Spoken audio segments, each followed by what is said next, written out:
大凤打更人，新的剧情中，许七安还是一直错下去，把临安公主当成了怀庆长公主，两人之间啼笑皆非，并且许七安还加入了天地会，成为了3号。此外，许七安更是得到了打更人好几个金罗争抢，假上资质的许七安十分的抢手，其中特别是将六中和杨艳争夺许七安最为激烈。桑博祭典这个大场面终于来了，元景帝、皇后、2位公主、4皇子等人都登。传闻大凤的开国皇帝在桑博得到了一柄神剑，也就是镇国神剑。原著中有提及，此剑采崖山黄铜所造，剑身花纹犹如龟甲，故而有传说此剑是桑博神龟赠予高祖皇帝。此剑常年供奉于永镇山河庙中，镇压大凤国运，所以就连大凤皇室成员都出现在这里。桑博祭典供奉此剑，此剑算得上是神兵利器。而这一日，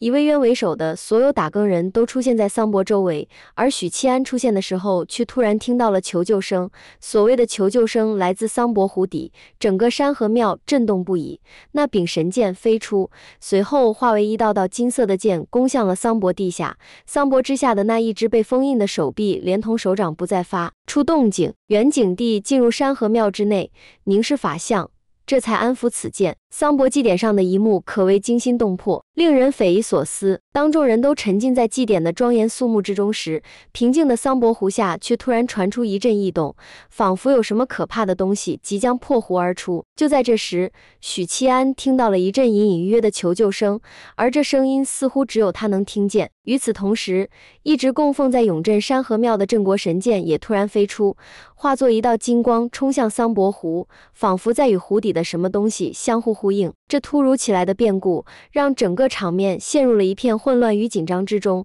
也让观众们的好奇心被瞬间点燃。桑博湖下到底隐藏着什么秘密？那只神秘的手究竟是谁的？这桑博底下到底封印的是什么东西呢？能够让大凤的镇国神剑用来镇压，而且许七安为什么能够听到那怪手的声音？为什么其他人却听不到呢？关于这几个问题的答案，原著中有明确的答案。那怪手并不简单，乃是神书之手。至于为什么许七安能够听到他的声音，不仅仅是因为他背负大气运，而是因为监正的原因。没错，监正乃是天道化身，能够预知未来，自然知道这桑坡之下封印的是什么东西。其实这桑坡之下封印的其实是神书的残躯。原来桑博湖下的那只手属于神书和尚，神书和尚的身份极为特殊，他是佛陀部分带着情感魂魄和修罗王的融合体。当年佛陀为了挣脱儒圣封印，将自身魂魄撕裂并融入情感，注入被镇压的修罗王体内，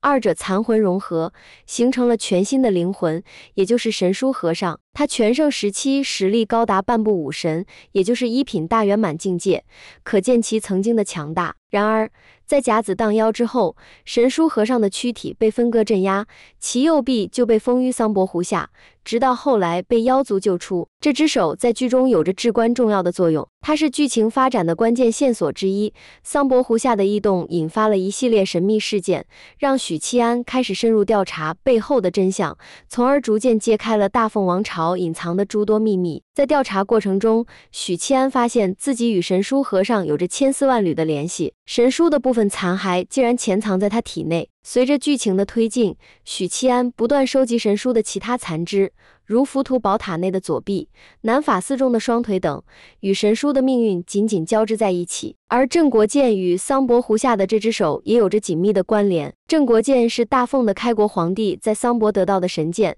由崖山黄铜铸造，是以龟甲纹，传为桑博神龟所赐，一直供奉于永镇山河庙，镇压大凤国运。在桑博祭典上，镇国剑感受到神书之手的异动后，飞出庙堂进行镇压，可见其对神书之手的忌惮。这神书可是大有来头，一切得从远古时期说起。道尊是第一个接触到门的人，他一气化三清，其中的人宗分身的气运无法长生，后来出走西域，成为了佛陀，还灭了修罗一族的修罗王。修罗王的儿子投靠天域国，而修罗王之子其实就是天地会中的8号。而佛陀后来被封印，其部分魂魄注入到了死去的修罗王的体内，和修罗王的残魂融合，这才有了后来的神书。神书拥有不死之躯，并且还同时拥有佛陀和修罗王的记忆，因此神智时而混乱不清，时而清醒。而佛陀派他去万妖国度化万妖女皇，结果他却与万妖女皇相爱，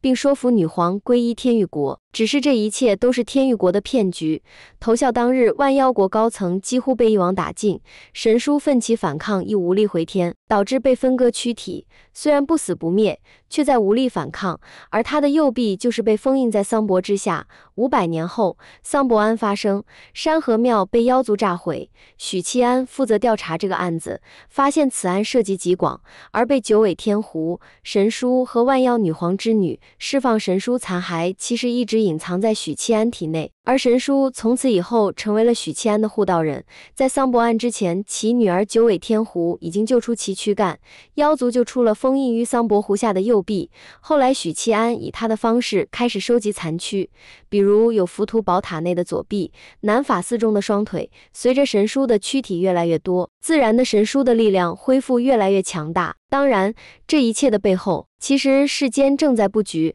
让许七安能够拥有护道者。而正是因为神书成为了许七安的底牌之一，所以许七安后面才能够在血屠3000里事件发生。许七安查到了镇北王屠城的真相，被镇北王围杀，许七安才能够安然无恙，甚至借助神书的力量斩杀3品巅峰的镇北王。要知道，镇北王不仅实力强悍，差一些成为2品武夫，更是威名赫赫，但结果却死在了神书和许七安之下。当然，这件事的背后涉及到国公，甚至是元景帝。许七安对于神书十分的倚重，后来许七安甚至借助他弑杀元景帝，被亲爹封印力量。后来天狱国1品菩萨迦罗树和神魔后羿白帝加上黑莲，2品术士许屏风联手埋伏偷袭监正，监正被封印，许七安得到修罗王之子的帮助，拔出许屏风给他打入体内的封魔定，踏入3品武夫行列，拥有不死之躯，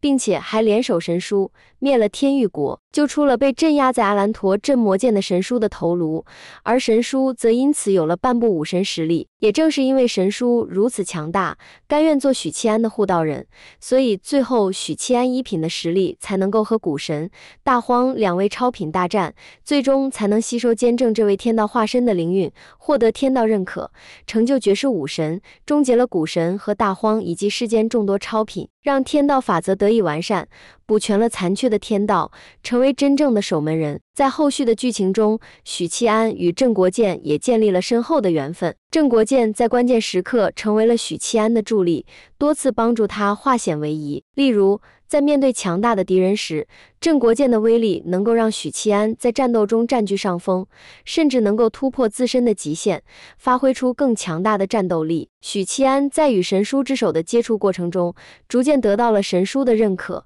神书成为了他的护道人。在镇北王血屠3000里的事件中，许七安查到了真相，却被镇北王围杀。关键时刻，神书出手相助，许七安不仅安然无恙，还借助神书的力量斩杀了镇北王。可以说，神书对于许七安来说太重要了，若不是他，只怕许七安早就被镇北王杀了，或者被许屏风杀害，落得悲惨结局。最后许七安成为武神，也有他不小的功劳。